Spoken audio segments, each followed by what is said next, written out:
With a looming Canada-U.S. trade war, Hamilton, Ontario is on edge. We make better steel than they make. It could hurt our economy without a doubt, especially jobs. Canada is facing a potential 25 or even 50% tariff on steel exports to the U.S. scheduled for mid-March, which could shake this steel hub. It doesn't matter what job you're in. I know it always focuses on steel because, of course, Hamilton is a steel town, but it's everything from tourism to just your local businesses. For decades, Hamilton has been known as Steel Town. It's home to one of the highest concentrations of steel manufacturing activity in Canada. So we wanted to know, how is Hamilton bracing for tariff impact? He saved them. He saved them. The Leshniaks have steel in their souls. Stephen retired after 36 years at Stelco, a Canadian steel giant. His son, Michael, has 15 years at the company. Even their cat was rescued from the plant. We were watching CBC and they're talking tariffs, and my wife said to me, "This is making my stomach churn." The steel industry in North America has always been cyclical, ups and downs, good times, bad times. And this guy at the top in the States, he scares me because of the repercussions that could realistically appear in a very short time. Stelco is owned by an American company whose CEO recently committed to no layoffs for 5 years. Michael is banking on that to make it to retirement. Somehow they've managed to keep us working. I guess at this time I'm kind of, like you said, phased or emotionally adapted to it. A lot of the junior people, they definitely have a longer way to go than us senior guys.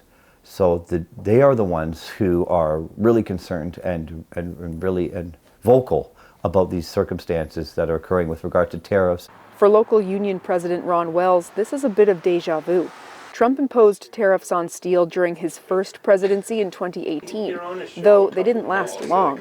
We're hopeful if the tariffs do last as long as they did last time. It was a year last time. We're kind of like wait and see, right? I don't know what we can do to prepare, to be honest. Why take that approach? Is it because of the uncertainty? We're kind of in limbo right now. I think everyone's at the whim of what Trump's going to do next. The concern is U.S. companies would go elsewhere for cheaper supplies. Some contracts are already getting canceled. If that continues, production could slow, some jobs could get cut, and that could have a ripple effect on the community. If families in Hamilton are affected by the layoffs, that once they're rebudgeting and figuring out their finances, usually entertainment is the first to go. Louise Rankin's family restaurant has stayed afloat, in big part because of steel workers. How much of your clientele includes people who work at steel plants and mills? I would say about 30%, which is pretty significant. Maybe 20 years ago, it would have been more like 75%. Most of the executives used to have lunch and dinner here. What is your concern for Hamilton? We're already struggling. If you drive through the city at any time, whether you're driving on King Street or Main Street, there are several buildings that are vacant, businesses that have closed down, businesses that have been around for 30 years. It's going to impact so many small businesses. Clearly, it's on the minds of some customers too. It's a sad situation. I don't know what's going to happen, but I think it is going to affect Hamiltonians because our steel industry employs a lot of people. Generally, I think we've got 4 years of chaos with that idiot in Washington.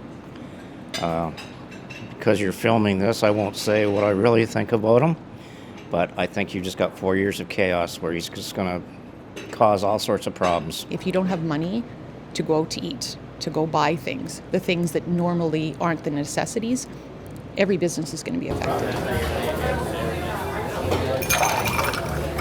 I actually have a pretty strict policy about talking politics at the bar. We're breaking your rule right now. You are. Susan Walters has lived in Hamilton for more than 30 years. She's seen and heard how the city has evolved with the growth of agribusiness, health sciences, and of course, hospitality. I think that we've invested a lot of time and energy as a city diversifying and kind of, we're not the steel town that we were 25, 30 years ago, and historically that industry has shrunk considerably from where it was at its kind of peak.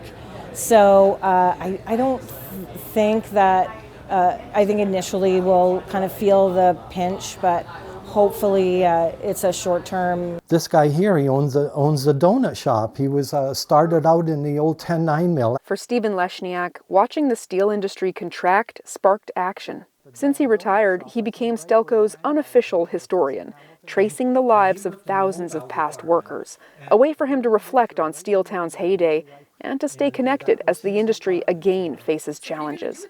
It's a connectivity to people that I know, that I used to work with. What are you doing today? How is your health today? You make lifelong relationships at Stelco, you really do.